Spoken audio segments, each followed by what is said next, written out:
Deus abençoe esse lar, tá? Por essa iniciativa, por essa estrutura, por todo esse carinho, por toda essa receptividade que tivemos aqui nesse lar hoje, tá? Quero agradecer mais uma vez também a Juliana Palomares, aos meus alunos que se encontram aqui, o Adriano Palomares, a essa família que me recebeu também.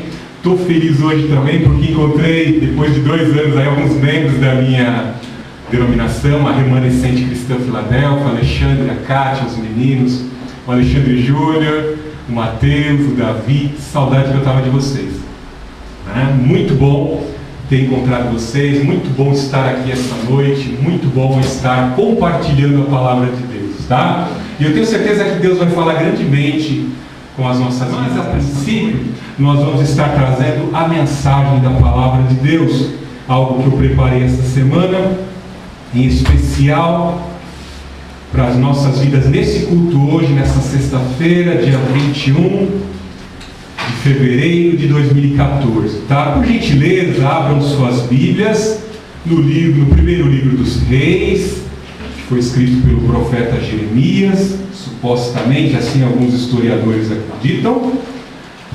Primeiro livro dos Reis, capítulo 17. Primeiro livro dos Reis, capítulo 17. Eu vou ler na NVI, a Nova Versão Internacional, tá? Não estranhem a tradução, mas é uma linguagem bem contemporaneizada. Então vamos lá? 1 Reis 17:1. Nós vamos ler 6 versículos. Ora, Elias de Tisbe, em Gileade, disse a Acabe: juro pelo nome do Senhor, o Deus de Israel, a quem sirvo, que não cairá orvalho nem chuva nos anos seguintes, exceto mediante a minha palavra. Depois disso, a palavra do Senhor veio a Elias: saia daqui e vá para o leste e esconda-se perto do riacho de Querite, a leste do Jordão. Você beberá do riacho, e dei ordem aos corvos para o alimentarem lá. E ele fez o que o Senhor lhe tinha dito. Foi para o riacho de Querite, a leste do Jordão, e ficou lá. Os corvos lhe traziam pão e carne de manhã e de tarde, e ele bebia a água do riacho. Feche os teus olhos. Vamos invocar a presença de Deus, do Espírito Santo, para estar usando a minha vida, os meus sentidos, estar abrindo a sua mente para a compreensão da verdade. Senhor Jesus Cristo, eis aqui a minha vida. Mais uma vez eu coloco a tua inteira disposição, a minha vida e os meus sentidos para estar pregando a tua palavra. Em nome do Senhor Jesus Cristo, fala com o teu povo amado que aqui se encontra, esse povo que está sedento da tua palavra, esse povo que precisa de ouvir de ti uma orientação, esse povo que se encontra aqui, que precisa tomar uma opção na vida. Em nome do Senhor Jesus Cristo, pelo mover do Santo Espírito da graça, que tu venhas, Pai Santo, assumir o controle nesse momento. Fala aos nossos corações, nos preencha com o conhecimento da tua palavra, aplica o teu conhecimento, a tua sabedoria na nossa vida, ajuda-nos a testemunhar a tua glória, ajuda-nos a atender a comissão que o Senhor tem com cada um de nós, ajuda-nos, assim como o profeta Elias, a cumprir a tua comissão, em nome do Senhor Jesus Cristo.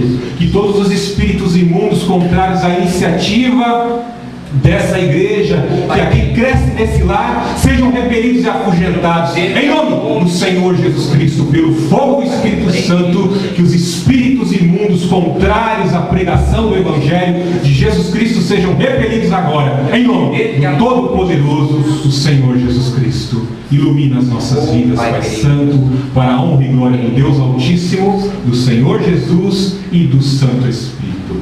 Amém. Amém. Como eu disse, essa experiência de Elias, ela vem de encontro, de certa forma, a uma situação que o povo paulistano tem vivido nos últimos dias, pois sabemos que nesses últimos 20 dias foi difícil para as chuvas caírem aqui em São Paulo, e vivemos um período assim de muito infortúnio, de muito desconforto, pois a seca, a estiagem assolou o povo paulistano. Inclusive algumas fábricas aqui em São Paulo fizeram algumas paralisações devido ao calor intenso, principalmente dentro das metalúrgicas, dentro das siderúrgicas, que trabalham com fornos em altas temperaturas. Vemos que realmente foi uma situação muito difícil.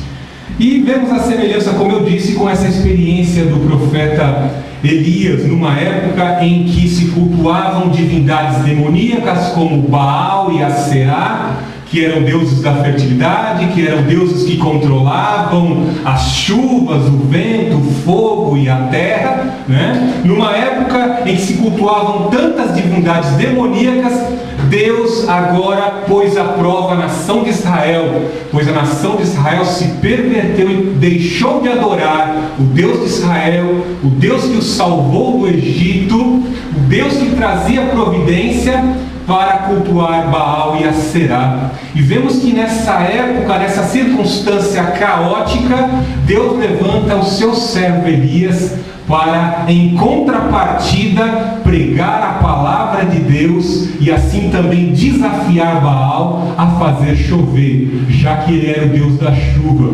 E nós vamos ver que durante 3 anos e meio não vai chover, indicando que Baal não é Deus coisa nenhuma. Quem manda chuva, quem manda fogo, quem manda vento, quem controla a terra é o Senhor Yahvé, o Deus Altíssimo. Amém? É muito importante nós fazermos toda uma contextualização, porque quando olhamos para a Bíblia, talvez algumas pessoas tenham dificuldade de entender aquela conjectura, aquela situação, aquele pano de fundo histórico em que os personagens aqui estavam vivendo, e com relação aos dias de hoje, existe uma semelhança muito grande.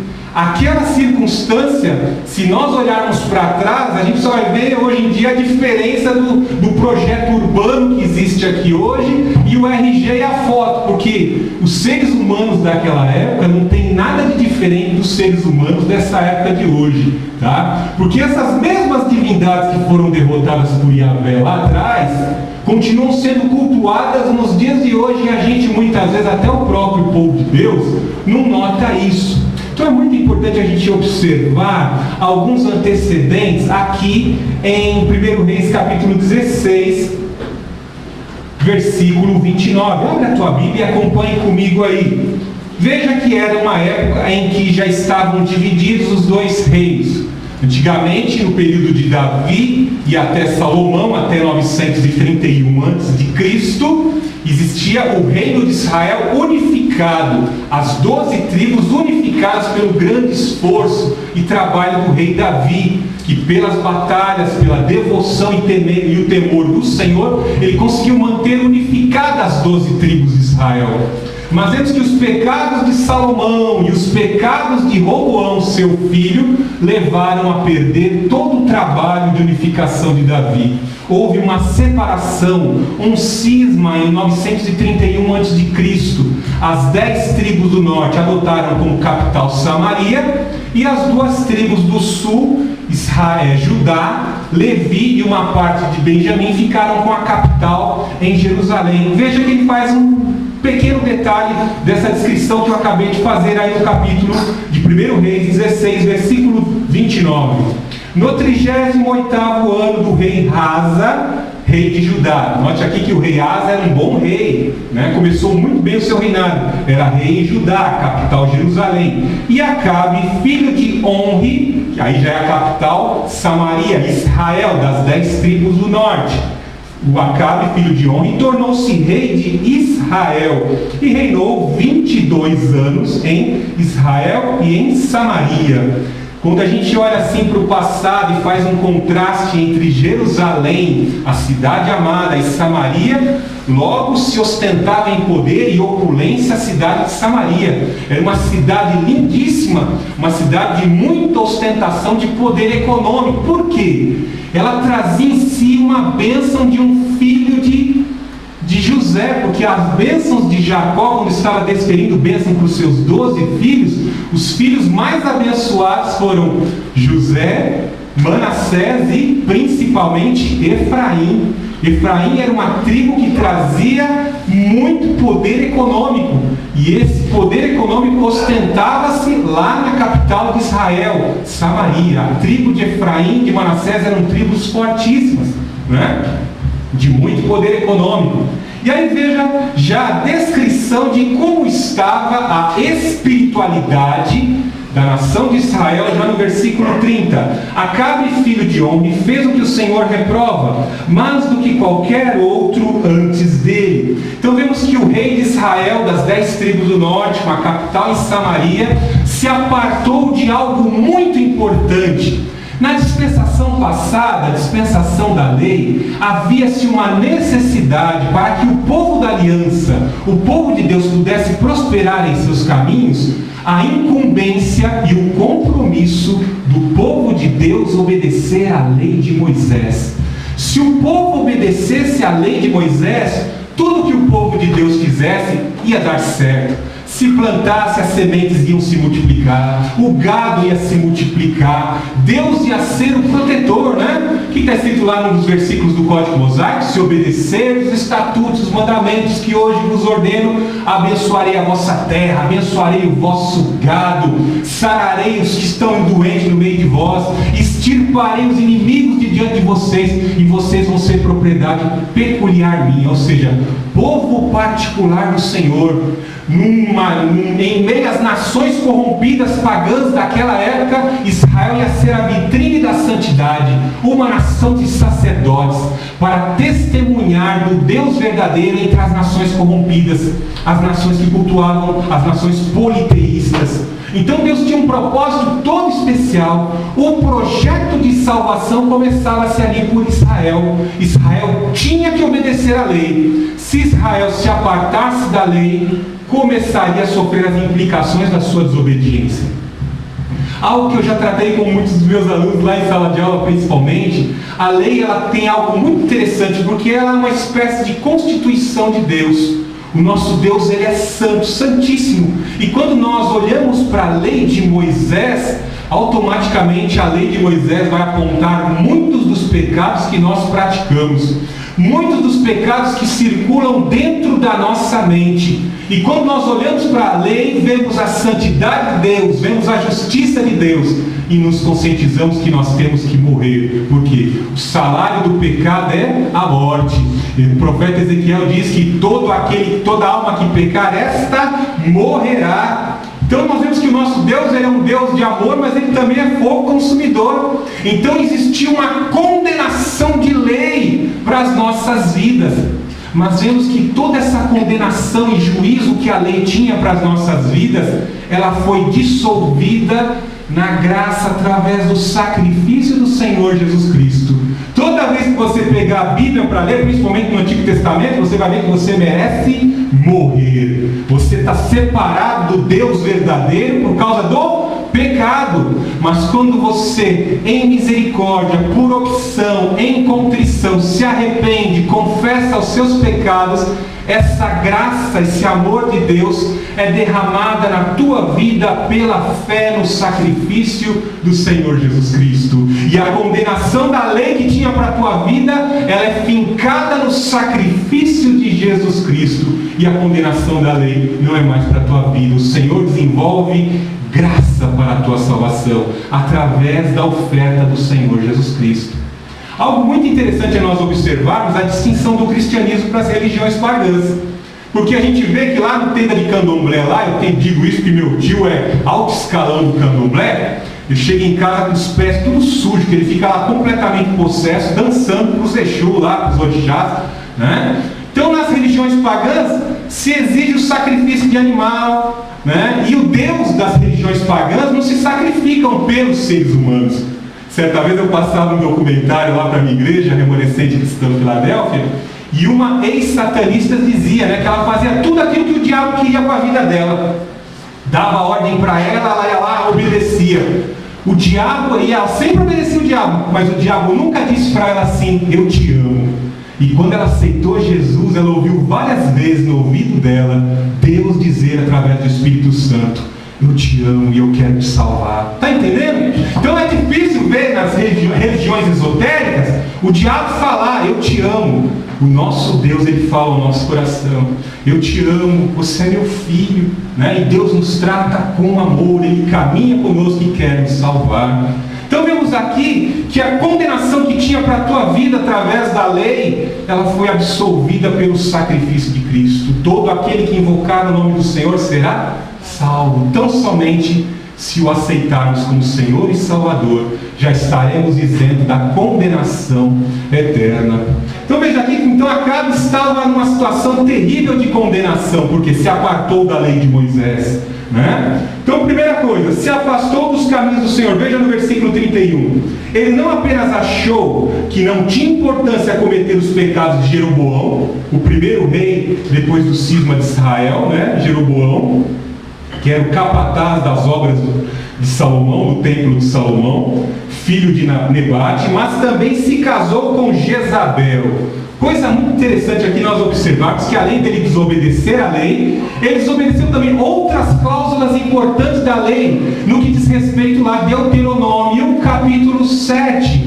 Vemos que a lei de Moisés, ela tinha uma orientação muito restrita para os filhos de Deus quando eles fossem se casar. É muito importante você estar escolhendo um cônjuge, alguém com quem você vai se relacionar sentimentalmente. Por que eu faço questão de tocar nesse assunto, né? Essas decisões que tomamos na área sentimental são muitas vezes, se não a fazemos com a razão, pela influência da Palavra de Deus e do Espírito Santo, podem trazer implicações terríveis para a nossa vida sentimental. Veja que Acabe desobedeceu a lei, Deuteronômio capítulo 7, e foi buscar na terra dos sidônios, dos inimigos de Israel, dos inimigos de Deus, que são os pioneiros na prática do baalismo, do culto a Baal. Ele buscou lá na casa do rei Etebal, através de relações comerciais, acabou lá fazendo uma aliança, se casando com a filha do rei Etebal. O rei Etebal, se você depois dá uma olhadinha lá em Ezequiel, ele é comparado a quem? A Lúcifer, o diabo. Um dos filhos de Etebal tinha um alto coeficiente de inteligência, e a inteligência dele é comparada à inteligência de Daniel, o profeta. E a inteligência de Daniel e de Etebal, que representa um anticristo, é comparada à inteligência de Lúcifer. Então veja só que, com certeza, essa sabedoria, esse intelecto tinha influência demoníaca, porque os reinos pagãos tinham pacto com os demônios, eles faziam rituais esotéricos, né? Basta você buscar nos sites de arqueologia, você vai ver que os faraós egípcios estão lá sentados lado a lado com quem? O Horus, o filho de Osíris, o filho de Ísis, né? Então os faraós, os imperadores, governavam lado a lado com os demônios, com o diabo, tá? Então ele vai casar com a filha do Etebal, o rei Acabe. E essa mulher é conhecida, ela é bem conhecida no meio evangélico, né? Porque ela está sempre associada à feitiçaria, à bruxaria e ao satanismo, às práticas ocultas, né? E é interessante observarmos também, né? Fazemos aqui um trocadilho, que o rei Acabe, ele tinha tudo até para dar certo, ele até ouvia a voz do profeta Elias. Mas quando o rei Acabe estava do lado dessa mulher, ela manipulava esse homem de todas as formas. O senhor está me lembrando um negócio aqui, né? Eu estou com vontade de entrar nessa nota arqueológica. Vocês se lembram lá a construção da Torre de Babel, né? Conta-se que Nimrod, o primeiro anticristo, ele teve uma amante. Essa amante não era uma mulher, uma virgem que nunca havia tido contato com um homem. Não, pelo contrário, a mulher de Nimrod, o primeiro anticristo, ela era uma bruxa e prostituta. Nimrod foi buscar a sua esposa na prostituição. E Semíramis, tentando usurpar o comando de Nimrod, ela mata, ela envenena o Nimrod. E antes ela tem relação com outro homem para sufocar essa mentira, esse ato de adultério, essa pulada de cerca que ela deu a Semíramis. Ela disse que tinha tido relação com o Nimrod. E o filho que ela estava grávida, que era do amante, ela dizia que era do Nimrod. Era uma verdadeira farsa. Seria o filho do Nimrod, o novo Messias da Caldeia. E esse demônio, essa Semíramis, esse espírito demoníaco, vai encarnar aqui na Jezabel também, porque a mesma intenção da Semíramis com Nimrod, lá naquele período lá atrás, é a mesma intenção aqui de Jezabel, quando introduz toda aquela sorte de encantamento, de magia, do baalismo, do culto a Será na nação de Israel.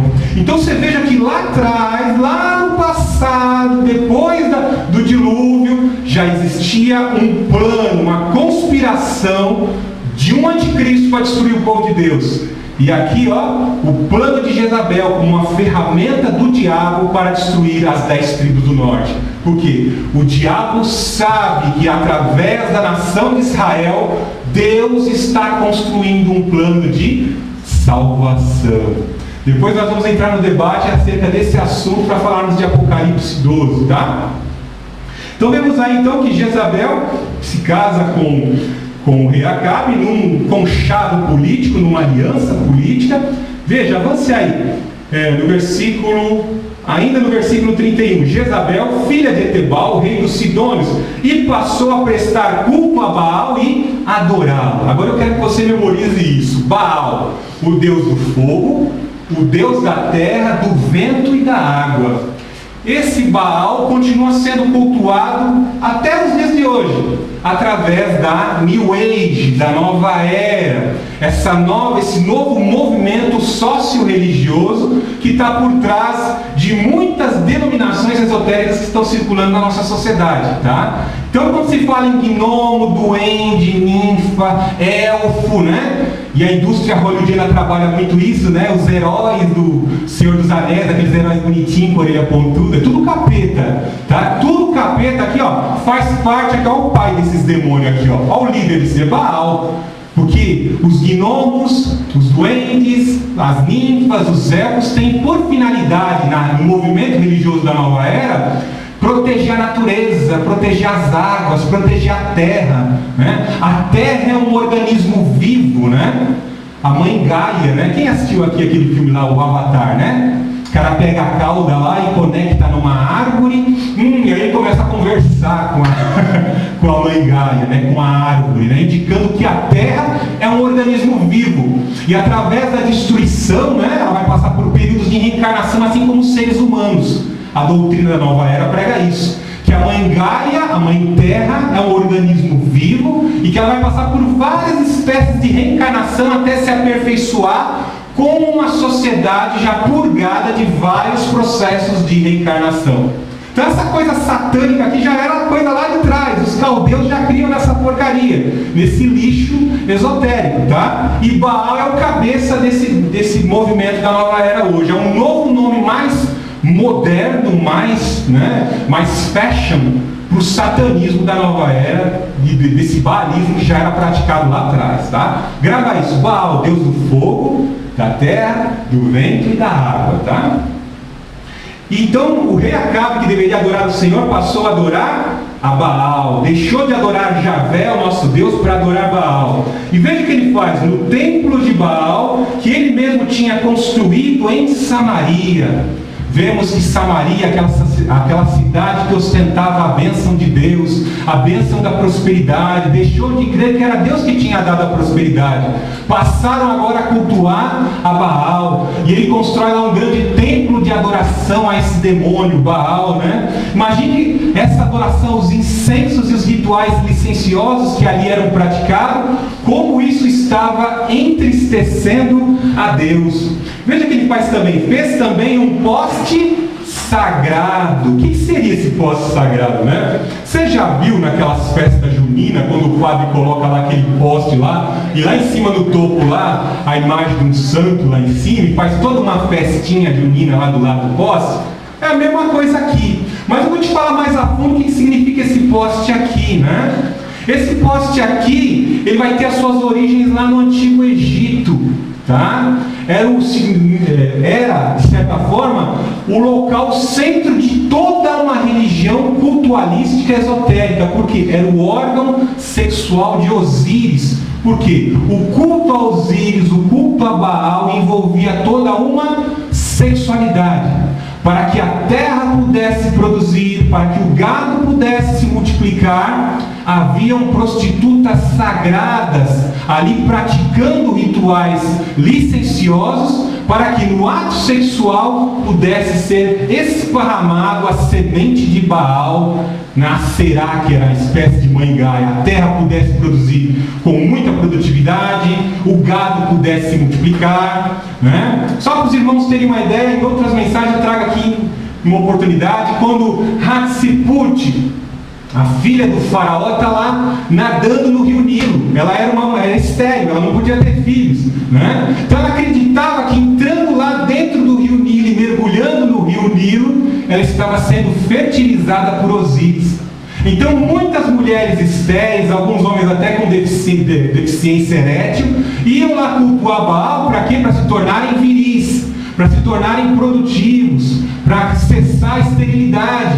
Então isso aqui era algo realmente abominável. Isso aqui é o que a gente pode ver hoje, os obeliscos que estão espalhados na maioria dos bairros e nas grandes capitais do mundo.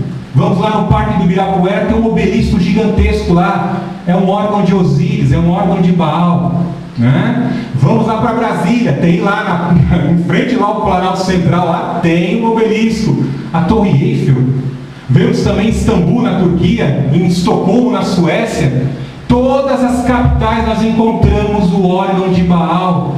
Por quê? Como eu disse, Baal continua sendo adorado. Homens, para ter o poder financeiro, eles cultuam Baal, fazem alianças com Baal, fazem rituais esotéricos com Baal, assim como Acabe estava cultuando a Baal para ter o poder financeiro. Vocês já viram lá nos Emirados Árabes, na cidade de Dubai, hoje a predileta dos grandes capitalistas, das grandes corporações, né? Tem uma torre lá de quase 1 quilômetro de altura, órgão de Baal. Essas construções faraônicas estão vinculadas à maçonaria. Essas construções arquitetônicas que nós podemos ver aqui espalhadas por São Paulo fazem parte desses projetos arquitetônicos. Rituais esotéricos são assim implantados, são demonstrados através dessas construções faraônicas. Depois do debate nós vamos estar nos aprofundando disso, porque é algo que entristece ao Senhor. E algo mais terrível, vou fazer questão de falar aqui, veja o Vaticano. Você já observou o Vaticano? O que tem lá no centro do Vaticano? Tem um obelisco lá no meio, não tem? Já deu para você imaginar, né? Que a Igreja Católica hoje, ela tem vínculo com a adoração a Baal. Então isso aqui entristece muito a Deus. Volto novamente em Deuteronômio capítulo 7, vemos que Deus dá uma orientação muito restrita para Moisés. Quando entrares na terra que o Senhor teu Deus te dá, você vai derrubar os altares, Moisés. No exército de Israel, derruba os altares, derruba as colunas sagradas a Baal. Ó. Derrubar o que? Os obeliscos.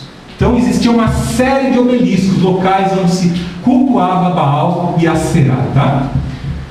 Então a gente vê aqui no versículo, fez um grande poste sagrado, no versículo 33, ele provocou a ira do Senhor, o Deus de Israel, mais do que todos os reis de Israel antes dele. Durante o seu reinado, Hiel de Betel reconstruiu Jericó, lançou os alicerces a custo da vida do seu filho mais velho Abião e instalou as suas portas às custas da vida do seu filho mais novo Segube, e de acordo com a palavra que o Senhor lhe tinha falado por meio de Josué, filho de Nun. Que texto complicado. Você vai encontrar a resposta desse versículo para compreender lá em Josué capítulo 6. A primeira cidade conquistada na terra de Canaã foi cidade de Jericó, onde se cultuava réplicas desses deuses que estão sendo falados aqui. A mulher Semíramis, que era cultuada por Jezabel, naquela época de Josué, quando está entrando na terra prometida, era a deusa Naná, a deusa Lua, a deusa da fertilidade. Tanto é que os árabes, até hoje, eles colocam o símbolo dessa deusa Lua em suas bandeiras. A bandeira da Turquia, a bandeira da Argélia, tem algumas bandeiras que você vai encontrar um símbolo de uma lua, não vai? Né? Você encontra também o símbolo do Sol, encontra o Deus Sol e o Deus Lua, os mesmos demônios que eram cultuados lá. Então, a cidade de Jericó cultuava o Deus Shamash, o Deus Sol, cultuava a deusa Naná, a deusa Lua.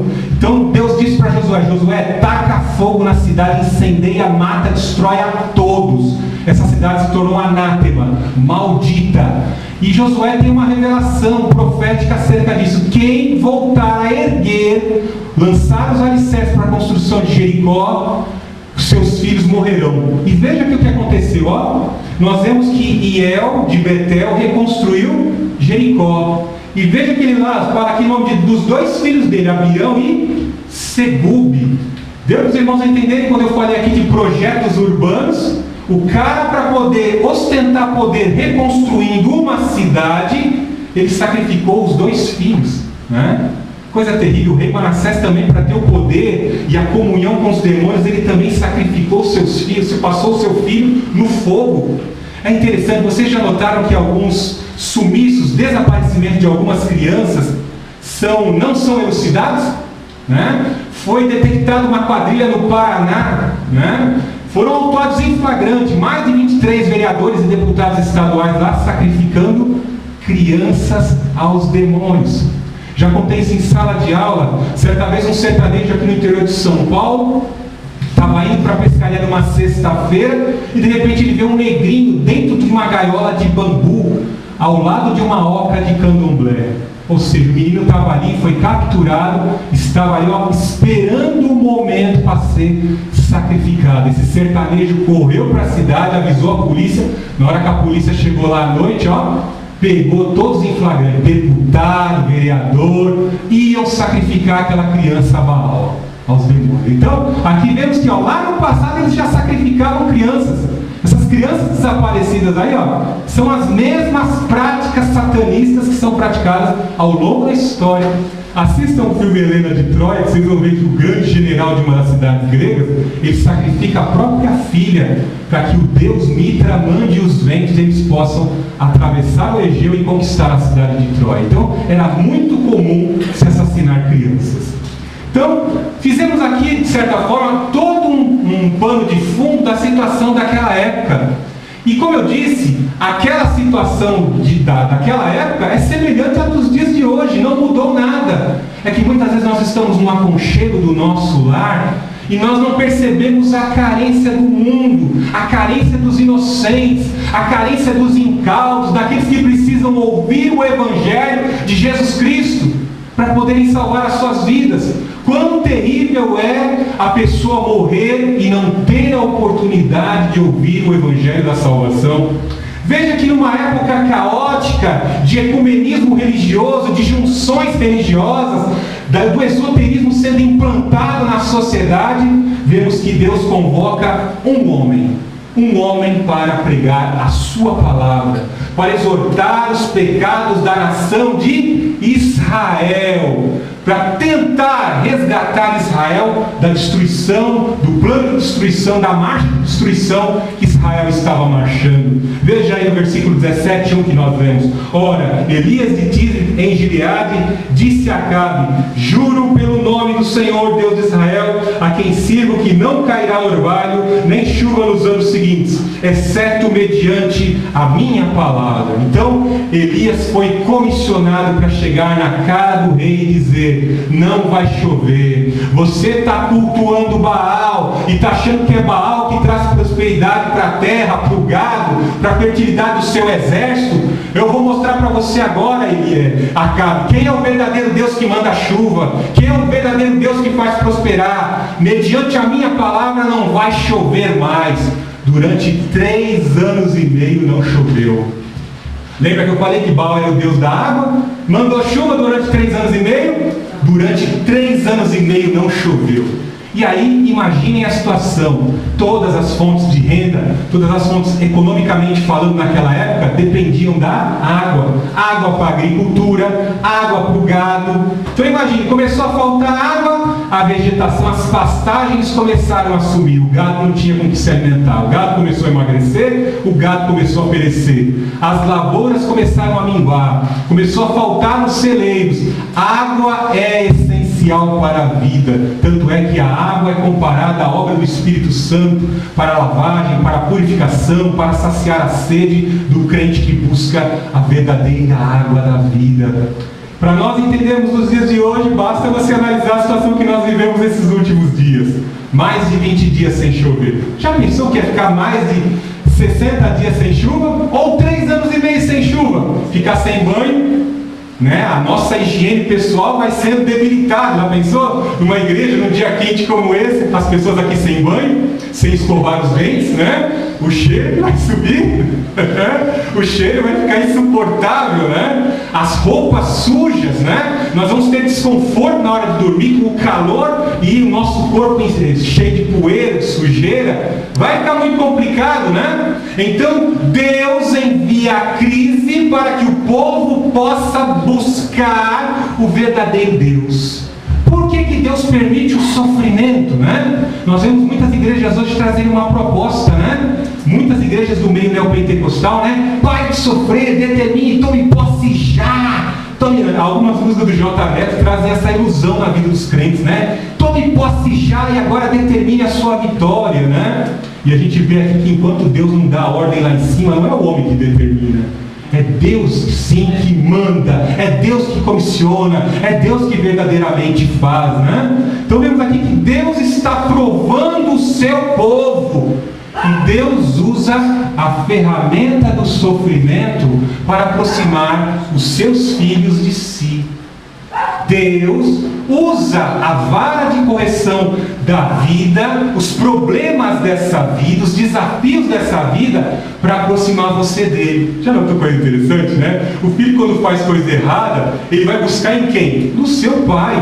Né? A Juliana estava falando, minha filha só fica apegada a mim, né? E vai ser assim mesmo, ela está criando um vínculo de amizade, de amor, ao ponto de, em todas as situações da vida, a Mariane vai buscar sempre apoio na sua mãe. Bem assim, muitas vezes alguns filhos estão desgarrados, bem assim, alguns filhos estão desviados, bem assim, alguns filhos estão afastados do Senhor. E o que o Senhor faz? O Senhor permite o sofrimento. O Senhor permite que a escolha errada, o caminho errado, traga desdobramentos, traga as implicações, para que aquela pessoa venha olhar para o céu e invocar o Deus Altíssimo. Porque o nosso Deus está sempre de braços abertos, esperando o filho se arrepender, para que haja a aproximação. Olha que coisa maravilhosa, né? Deus não está lá em cima bravo, estou esperando o momento que ele se implicar lá, aí eu vou pesar mais o dedo na cruz dele para afundar ele mais na... Não. Deus chora quando você sofre. Quando você chora na sua casa, quando você chora no seu ambiente de trabalho, quando você está chorando no seu problema, Deus chora com você. Ele se entristece. É como um pastor que tinha 100 ovelhas e deixou as 99 e foi atrás daquela ovelha perdida. Você é povo do Senhor, você é amado do Senhor, e Deus está ali um pouco satisfeito em ver você sofrer. Só que Ele não vai isentar você do sofrimento, assim como Ele não isentou o próprio filho dele. Jesus não nasceu sofrendo? Não teve que nascer dentro de um estábulo? Não sofreu a vida inteira? Não sofreu até o último instante na cruz do Calvário? Por que Ele vai isentar você? Então Deus usa as ferramentas do sofrimento para nos aproximar dele. Então quando o sofrimento vem, se aproxima de Deus. A luta veio, fique na dependência de Deus, porque você vai ver que você sozinho não consegue se livrar do problema. E é aí que a graça de Deus superabunda. Quem nos separará do amor de Cristo? Será a tribulação, a angústia, a perseguição, a fome, a nudez, perigo ou espada? Ninguém, nem a morte, vai separar você do amor de Deus. Porque Ele nos ama, Ele quer nos salvar. E Ele chama você para pregar essa verdade que eu estou pregando aqui. O mundo está caótico, os católicos veem tanto escândalo de pedofilia, mas continua crendo num padre maçom rotariano lá no Francisco. É escândalo atrás de escândalo. Vemos as pessoas sendo engodadas, né? Vemos o sistema engolindo as pessoas, o sistema midiático, o entretenimento engodando as pessoas, né? É até interessante que nos discos de música mundana, né, a maioria deles fala, eu não creio em Deus, Deus nunca me foi apresentado. Mas por que você ataca Jesus Cristo no seu disco, né? Tem sempre uma imagem de blasfêmia nas capas de disco de rock, os filmes atacam Jesus Cristo. Se Deus não existe, então por que no seu filme lá você está atacando, né? Por que está atacando o cristianismo? O que o cristianismo te fez? Então, nós percebemos que o sistema desse mundo é controlado e fomentado pelo diabo, o príncipe desse século, o príncipe das potestades do ar, né? Então Deus comissiona você, Deus quer contar com você para essa grande missão de pregar a palavra de Deus, chegar na cara do rei e dizer, acá você está em pecado. Aqui eu vejo um cara bem nordestino, bem valente mesmo, igualzinho a João Batista, que chegava na cara de Herodes e dizia, ó, você está em pecado, você está com a mulher do teu irmão. né? E ele tinha coragem dada pelo Espírito de Deus. Elias tinha essa coragem aqui e enfrentou o rei, né? Veja mais aí, depois disso a palavra do Senhor veio, né? Olha que coisa interessante, a gente faz a obra de Deus e aí vem o problema, né? Poxa, Deus mandou pregar, eu preguei o evangelho, agora estou sofrendo perseguição. Será que foi Deus mesmo que mandou? Começam a surgir dúvidas na sua cabeça, né? Eu pensei isso quando eu tinha 21 anos, eu tive meu chamado para a obra, né? Senhor, entrei no seminário e agora, pesado é o fardo da tua palavra, como é que eu vou suportar isso, né? Deus dá a capacitação. Você vai sofrer perseguição desde aquela época até os dias de hoje. Eu estou contigo. Não arrega o pé dessa palavra. Não larga dessa palavra, porque enquanto você estiver apegado a mim e a minha palavra, eu vou te sustentar. É como a palavra da videira verdadeira. Existe uma videira verdadeira, né? Nós somos o ramo dessa videira verdadeira que é Cristo. Enquanto o nosso ramo está ligado à videira, a seiva da videira verdadeira, ó, vai circular pelos ramos que somos nós. E nós vamos produzir bons frutos, porque estamos ligados à videira verdadeira. Nós vamos viver para sempre. Amém? Então, Deus fala para Elias: Elias, agora sai, você já enfrentou Acabe, agora eu vou tratar com você. Sai dessa região aqui e vá lá para o riacho de Querite, ao leste do Jordão, porque eu vou cuidar de você. Coisa difícil, quando Deus comissiona o seu servo e fala: eu vou cuidar de você, meu servo. Quando a gente vai começar a obra de Deus, a gente logo pensa na questão do recurso. Existe uma ferramenta chamada dinheiro, um instrumento de troca, que vai, de certa forma, nos locomover. A gente depende do dinheiro, já notou? Né? E é terrível, lá em Mateus, o papai está lembrando aqui, né? Mateus capítulo 6 e 7, né? Nós vemos lá Deus tirando as ansiedades do seu povo, né? E ele toca num versículo específico dizendo: não se pode servir a dois senhores, né? Não se pode servir a dois senhores, ou se serve a Deus ou se serve a Mamon, né? Existe alguém, algum Deus, alguma criatura ao pé de igualdade de Deus? Não. Deus é o Todo-Poderoso, não tem ninguém igual em potencial a Ele, a não ser a Santíssima Trindade. Mas veja que na mente dos humanos, de nós terrenos, a gente coloca o dinheiro como Deus. Você já prestou atenção, né? Quem é essa mulher que está desenhada na nota aí, né? Essa Semiramis aí que eu citei, a mulher do Nimrod, né? Então o dinheiro que nós temos no nosso bolso aqui é um demônio, tem um demônio esculpido aí, porque aqueles que trabalham lá na Casa da Moeda são tudo maçons. Se colocar um detector de maçom lá, explode, né? É verdade mesmo. Então eles colocam a cara do demônio lá e homenageiam todos os maçons nas notas, né? É interessante, né? Já viu as notas do Cruzeiro antigo, né? Presidente Marechal Deodoro, Floriano Peixoto, tudo maçom, né? Tudo maçom. Então eles são homenageados na nota. Então o dinheiro, você pega uma nota de papel, joga, dá para o mendigo, dá de oferta na igreja, né? Mas ele tem um espírito, ele não é só um instrumento de troca. Olha que Jesus Cristo disse, ó: não se pode servir a dois senhores. Então Jesus está dizendo aqui, ó: eu sou o verdadeiro Deus. Mas tem gente que serve o dinheiro, trata o dinheiro como Deus, né? O cara fica pensando: eu tenho que conquistar o meu milhão, eu tenho que conquistar o meu milhão. Aí o cara não cuida da família, só vive pensando no trabalho, só vive pensando em lucratividade e começa a ser escravo do dinheiro.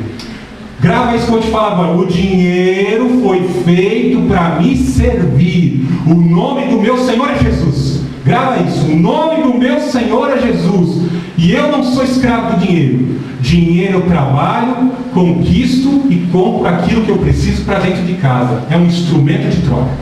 Eu não posso idolatrar o dinheiro. Eu não posso viver correndo acirradamente, passar por cima das pessoas, destruir as pessoas, explorar as pessoas para lucrar dinheiro. Porque quando fazemos isso, estamos tratando o dinheiro como Deus. E isso entristece a Deus. Então, aqui nós vemos o profeta Elias passou por essa situação, né? Que situação difícil. O Senhor me manda para um Jordão, por perto do Rio Jordão. E aí veja algo interessante que Deus disse para Elias, ó: já dei ordem aos corvos. Veja aí, ó, versículo 17:2, 17:4. Você beberá do riacho e dei ordens aos corvos para alimentarem lá. Aqui eu trago a proposta de um tema dessa mensagem, que eu não falei no início desse trabalho, né? 3 provisões na vida de um servo. 3 provisões na vida de um servo de Deus. Essas 3 provisões que Deus vai dar para Elias, todas elas vêm munidas de um ensinamento didático, um ensinamento que Deus quer ensinar para o seu servo comissionado.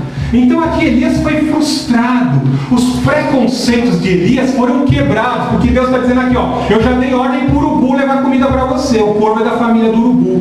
E Elias lembrou, poxa, mas o urubu, o corvo, está na lista dos animais da lei de Moisés, são animais imundos. Deus vai me alimentar com urubu? É assim que Deus quebra os nossos conceitos. Porque a gente sempre pensa assim, né? A gente racionaliza. Quando eu for fazer essa obra de Deus, Deus vai fazer assim, assim, assim, assado. Foi que nem eu quando cheguei aqui hoje. Eu imaginei uma coisa. Cheguei aqui, tinha toda uma estrutura que me surpreendeu. Então Deus sempre nos surpreende e nos concede algo além daquilo que pedimos ou pensamos. Então a gente está pensando, vai ser desse jeito, ou de veludo cotelê, calça de veludo cotelê, ou tudo de fora, né? E Deus quebra os nossos conceitos, porque Deus nos quer cada vez mais humildes. Assim como o apóstolo Pedro. O apóstolo Pedro pensou assim, eu sou cristão, a igreja cristã tem que ser só aqui na Judéia, os gentios não podem receber o Espírito Santo. Aí o Espírito Santo leva o apóstolo Pedro até a casa de Cornélio, né, que era gentio, um homem rico, mas que era muito caridoso, humanitário, e as suas esmolas chegavam como oferta de cheiro suave, lá nas narinas espirituais de Deus, né? E Deus dá um sonho para Pedro e mostra um lençol branco que representa a pureza, e sob esse lençol vários animais imundos, e Deus fala para Pedro, Pedro, mata e come. Senhor, mas são animais imundos, mas o que eu estou santificando, mas aquilo que eu te dei ordem eu santifico, pode comer. Então vemos que o nosso Deus tinha um plano de santificar as nações pagãs, as nações gentílicas, e torná-la povo de Deus. Então os conceitos, os preconceitos de Pedro foram quebrados. Assim quando passamos por providência, estamos atendendo o chamado do Senhor, Deus vai quebrar nossos conceitos, Deus vai quebrar nosso orgulho, Deus vai tirar a arrogância do nosso ser, porque nós temos que ser participantes das aflições de Cristo. Temos que ser humildes como Cristo foi, porque é dessa forma, em humildade, em valores do cristianismo, que nós vamos impactar o mundo. O mundo está caótico, o mundo está em crise, mas nós estamos testemunhando a glória de Cristo. O mundo vai olhar para a gente e vai ver que a gente é diferente, que a gente teme a Deus, que a gente não se desespera, porque nosso reino não está nessa terra, o nosso reino está na Jerusalém celestial. Ele é a nossa providência, Ele é o nosso Senhor. E vemos que o corvo trazia pão e carne de manhã e à tarde, no horário certinho, para alimentar a vida do seu servo. Se você der um passo de fé hoje com o Senhor Jesus Cristo, Ele também vai dar um passo com você, e Ele vai caminhar com você, e Ele vai te ajudar, e Ele vai trazer provisão na hora certa, como Ele trazia para Elias aqui. O período de estiagem foi se elevando, e aí nós vemos a segunda provação na vida, a segunda provisão na vida de Elias, né? 3 provisões na vida do servo. Veja aqui a segunda provisão. Algum tempo depois o riacho secou-se por falta de chuva. Então a palavra do Senhor veio a Elias: vai imediatamente à cidade de Serepta em Sidom e fique por lá. Ordenei uma viúva daquele lugar que lhe forneça comida. Segunda provisão na vida de Elias. Mais uma vez quebrar a interpretação e a visão que Elias tinha, né? Senhor, estou sendo comissionado aqui, Senhor, acabou a água, e agora vai para a casa da viúva que eu vou cuidar de você lá. Viúva, símbolo de exclusão social. Naquela época as viúvas viviam uma vida deprimente, porque as mulheres já nascem com esse instinto de serem cuidadas e zeladas pelos seus maridos. Viúva perdeu o marido, automaticamente ia passar muitas necessidades. Basta a gente ver o livro de Ruth, né? Ruth ficava ali com muitos deficientes físicos e outras viúvas, colhendo as espigas que caíam dos pés, os frutos que ficavam nos extremos da propriedade de Boaz. Então, ser viúva, sinônimo de exclusão social. E aqui talvez Elias ficou numa situação difícil. Deus já me alimentou por urubu, agora Deus vai me exaltar. Deus vai me mandar para a propriedade lá de um rico latifundiário, de um grande plantador lá, de um grande agricultor, e lá eu vou ser cuidado. Né? Às vezes a gente pensa assim, né? Deus vai mandar um empresário cheio da grana, bem convertido, para me ajudar no ministério. Não, Deus vai trabalhar sempre com pouco. Por quê? Para que o milagre seja notório. Olha para onde Deus está mandando Elias, para a casa de uma viúva. E aonde ela morava? Na terra dos Sidônios, a terra da Jezabel, terra dos seus inimigos. Deus mandou o seu servo para a terra dos inimigos, para a casa da viúva. Olha a situação, é assim que Deus faz. Por quê? O milagre tem que ser notório, né? Estava vendo lá na Europa, lá estão distribuindo um valor em dinheiro altíssimo para o economista que solucionar o problema da crise europeia. E aí imagina, o economista vai lá, desenvolve uma teoria, faz um cálculo matemático, um cálculo financeiro, resolve o problema da Europa, aí ele vai dizer, ó, tá vendo? O meu intelecto resolveu o problema da Europa inteira aqui. Né? E os homens gostam de se gabar disso. Então Deus pega as coisas pequenas, as coisas que não são, e faz milagre. E aí o médico, que é muito racional, muito intelectual, vai ficar impressionado. Poxa, o que é isso? Esse cara estava nessa situação e agora está assim. Que nem o caso do Gilvan Gomes, né? Ressuscitou quando estava lá dentro da mesa do gavetão. O cara bateu o carro por baixo da pele dele, irmãos. É um negócio incrível, eu tive que ver isso. Tem carro de vidro, o rosto dele é meio amassado. Né? O cara foi ressuscitado por Deus na hora que o cara foi, o legista foi fechar a mesa foi fechar a gaveta da geladeira com o corpo dele. Ele mexeu o pé, o legista falou: que é isso, meu? Acabei de fazer a autópsia desse cara, meu. O cara ressuscitou ali. Ele mostra o atestado de óbito e mostra vários documentos mostrando que ele morreu, mas o Senhor o ressuscitou. Então, o milagre tem essa característica de ser extraordinário, fora do comum, fora do normal, transcende o intelecto humano, transcende o cálculo matemático, transcende a ciência para mostrar que Deus supera e transcende a todo conhecimento humano ilimitado. Isso é milagre. Isso é extraordinário. Então Deus cuida do seu servo aonde? Na casa da viúva. É interessante essa terceira provisão, essa segunda provisão na vida de Elias, traz outro ensinamento muito importante, tá?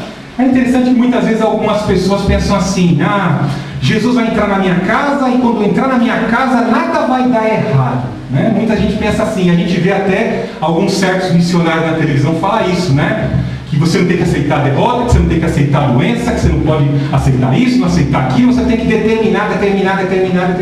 Coisa complicada, né? A gente vê aqui que o profeta vai para a casa dessa viúva e na casa dessa viúva vai haver morte. Nós vamos ver que o Senhor Jesus, o médico dos médicos, entra na casa da sogra de Pedro e a sogra de Pedro fica doente. Tá entendendo? Deus não vai isentar você da enfermidade na sua casa. Você aceitou Jesus, vai ter problema. Vai ficar doente, vai pegar gripe, vai passar por situações difíceis. Não tem blindagem para você. Para Jesus não teve blindagem, por que vai ter blindagem para a sua vida? Né? Então essa viúva, ela é desafiada à sua fé. Veja que Elias obedece à ordem do Senhor, vai para a região de Sidom, e lá ele encontra a viúva, e vemos a viúva lá catando os gravetos, aí no capítulo 17, versículo 12, né? E aí ela fala: olha, eu só tenho aqui um pedaço, eu só tenho um punhado de farinha no jarro e um pouco de azeite. Eu vou fazer aqui um pão para mim, para o meu filho, e nessa época de estiagem aqui eu já estou preparada para morrer. E aí o profeta lança o desafio para aquela mulher: não, você vai lá para dentro, vai pegar essa única porção que você tem, você vai deixar de dar para você e para o seu filho, vai fazer um bolo para mim primeiro. Se você fizer isso, tem promessa para a tua vida. Veja aí que ele fala aí, ó. Veja no versículo, no 12, no final do 12 aí: estou colhendo os 2 gravetos para levar para casa e preparar uma refeição para mim e para o meu filho, para que comamos e depois morramos. Elias, porém, lhe disse: não tenha medo, vá para casa e faça o que ele disse, mas primeiro faça um pequeno bolo com o que você tem e traga para mim, e depois faça algo para você e seu filho, pois assim o Senhor, Deus de Israel, assim os Deus de Israel, a farinha na vasilha não se acabará, e o azeite na botija não se secará, até o dia em que o Senhor faça chover sobre a terra. Viu que interessante? Se aquela mulher obedecesse aquele desafio, não ia faltar mais farinha e nem azeite até chover novamente. Quanto tempo ficou sem chover? Durante 3 anos e meio. Olha o desafio que Deus nos faz. Que em época de crise nós somos chamados para atender a comissão do Senhor Jesus. E se nós dermos esse passo e atendermos e aceitarmos e andarmos com Ele, não vai faltar azeite, não vai faltar farinha. E essa mulher vai atender o desafio de Elias. Ela vai fazer o pão, o bolo para Elias. E aí ela tinha as vasilhas e não faltava mais farinha, não faltava azeite. Vou aqui colocar uma conjectura minha. Essa mulher até se tornou empresária. Porque imagine, né? Pela lei da oferta e da procura, o preço dos produtos, do trigo, do azeite, quando falta, o preço aumenta. Então, na crise que estava naquela época, na seca que estava naquela época, na casa daquela mulher não faltava farinha, não faltava azeite. Igualzinho na época de José, quando ele abre os celeiros, nas épocas das vacas magras, e o Egito tinha farinha e grãos para vender para todo mundo em crise. Então, quando nós obedecemos ao Senhor, não falta farinha, não falta azeite. Estamos em época de crise e o mundo está olhando para a gente assim, a gente sobrevivendo. Eu estou 5 anos desempregado e estou aqui sobrevivendo e pregando a palavra de Deus. Deus vai cuidando nas coisas mínimas. Na hora que você pensa que vai faltar, Deus vem e manda farinha, Deus vem e manda azeite, Deus vem e vai cuidando da gente. A gente pensa assim, vou parar de pregar que esse negócio está dando certo. Deus nos motiva, nos impulsiona para frente, Ele caminha conosco e nos ajuda a caminhar. Não falta farinha e nem falta azeite. Eu sou um testemunho vivo disso. Aceita Jesus como Senhor e Salvador da tua vida, como provedor da tua vida. E aí, como eu disse, a gente pensa assim, crente não fica doente, né? Quando tem Jesus no barco não dá nada errado, né? Vou correr um pouquinho, tá, gente? Que tem mais outra provisão para falar aqui, já deveríamos estar parando, né? Para abrir os debates, né? Mas vamos adiantar aqui rapidinho. Então a gente vê aqui que depois de um tempo, Elias foi ordenado ao Senhor para estar se hospedando na casa dessa viúva, e o filho da mulher, da viúva, ficou doente. E aí, olha que interessante, aí, vai no versículo 17. 1 Reis 17. Algum tempo depois, o filho da mulher dona da casa ficou doente. Foi piorando e finalmente parou de respirar. E a mulher reclamou a Elias: que foi que eu fiz, homem de Deus? Vieste para me lembrar do meu pecado e matar o meu filho? Olha que coisa terrível, né? Nós somos humanos, limitados, recebemos o milagre, né, da provisão em uma circunstância da nossa vida. Deus se mostrou o provedor na nossa vida, não faltou farinha, não faltou azeite. Aí quando a gente é provado, as coisas começam a dar errado, você toma uma pancada na perna, você sofre a traição, você sofre a frustração, você passa por uma ilusão. O que acontece? Você já começa a ficar desmotivado, aí pensa o quê? Olha para cima, Deus, o Senhor tirou a mão de cima de mim, agora está tudo dando errado. O Senhor está lembrando daquele pecado que eu fiz, né? Por isso o Senhor está pesando aqui. Ela está dizendo que até que Elias que fez ela lembrar, fez Deus lembrar do pecado que ela praticou no passado. Então os nossos pecados ficam circulando às vezes na nossa cabeça. E quando as coisas dão errado, a gente começa a voltar. O Senhor lembrou o que eu fiz no ano passado. Até o nome daquele filme, né? Eu sei o que vocês fizeram no dia tal. Né? Isso é terrível, isso fica circulando na mente do crente. Fica circulando na mente do crente, e o crente fica tentando voltar para trás. Eu tenho que ajudar Deus, eu tenho que vou dar um desafio financeiro lá para Deus acabar com essa maldição. Vou participar da reunião do M12 lá do encontro com Deus. Vou fazer aquela terapia lá e vou ajudar Deus a tirar isso da minha mente. Irmãos, vamos ficar na palavra? Vamos ficar na palavra? Jeremias 32, o que diz? Vossos pecados perdoarei, e dos vossos pecados não me lembrarei mais. Hebreus 8, o escritor de Hebreus também enfatiza isso. O teu pecado foi transpassado. Vossos pecados perdoarei, vossos pecados não me lembrarei mais. Quem está lembrando do pecado? Você. Você que não se perdoa. Deus já perdoou você. Eu não preciso lá fazer terapia de regressão lá no M12, lá com a Valnice Milhões, lá com essa patota aí, neopentecostal. Não precisa disso aí não. A palavra de Deus está garantindo, a Bíblia está garantindo que você está perdoado. Deus não fica lançando o teu rosto, não. Quem lança é aquele seu amigo lá, que às vezes quer te provocar, está com inveja porque a tua estrela está brilhando. E o cara quer apagar a tua estrela, né? Então ele fica fazendo você lembrar para você parar, largar a obra, critica o teu trabalho, critica a tua mensagem, critica a tua forma de ser, cita o seu defeito físico. É assim que o negócio funciona. É dessa forma que o diabo fomenta o mal dentro da igreja, fazendo os crentes pararem de caminhar, fazendo eles lembrar do passado. Deus já te perdoou. O pecado foi transpassado. Se você confessou esse pecado, ele já foi perdoado. Então a mulher aqui, é um tipo humano da igreja. Ela está lembrando do passado. Deus lembrando do meu passado. Não. Aí nós vemos que Elias aqui faz igualzinho ao apóstolo Paulo, né? toma o filho daquela mulher, leva lá no quarto, deita-se 3 vezes para aquecer o corpo daquele menino, e o menino adquire vida. Isso mostra que Deus está sempre disposto a reanimar a nossa vida. A provisão na vida do servo. Como eu disse, a primeira provisão foi o corvo trazendo pão e carne de manhã e de tarde. Segunda provisão milagrosa, na casa da viúva, na terra dos inimigos. E na terceira provisão, o anjo do Senhor traz um jarro de água e pão quentinho para Elias. Né? A gente vê aí no 1 Reis, capítulo 19, versículo 3. Né? E a terceira provisão, Deus traz um ensinamento maravilhoso. Deus quis mostrar para Elias o que eu revelei para o meu servo Moisés. Eu vou revelar para vocês. Porque Deus vai permitir que Elias se desloque da onde ele estava até o Monte Horebe. Onde foi que Deus se revelou para Moisés? No Monte Horebe. E lá Deus vai se manifestar. Veja aí, ó, no capítulo 19, 11, ó, Deus manda, ó, o Senhor lhe diz: saia e fique no monte, na presença do Senhor, pois o Senhor vai passar.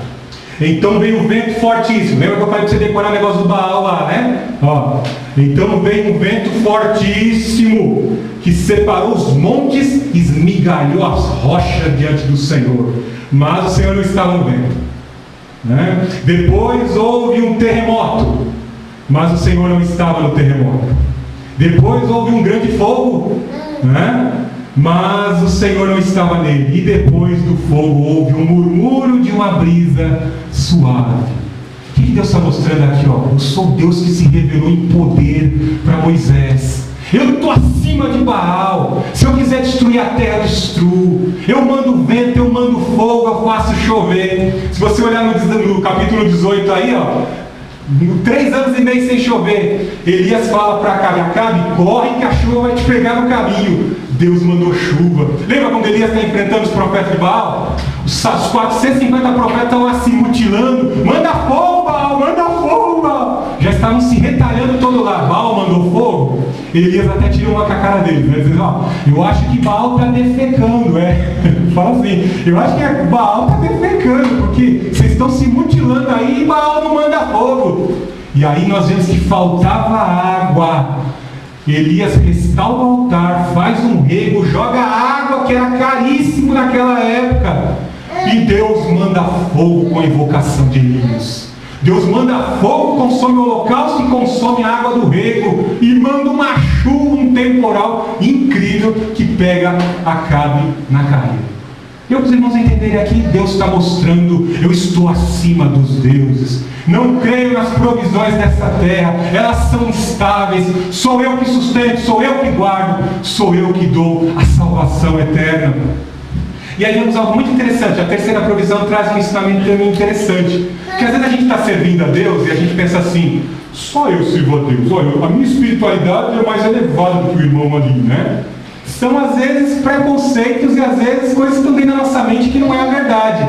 Veja que Deus fala para Elias aí no 19, 18: no entanto fiz sobrar 7.000 em Israel, todos aqueles cujos joelhos não se inclinaram diante de Baal, e todos aqueles cujas bocas não o beijaram, né? Tá cheio de pagão beijando a mão do santo lá, do padre, né?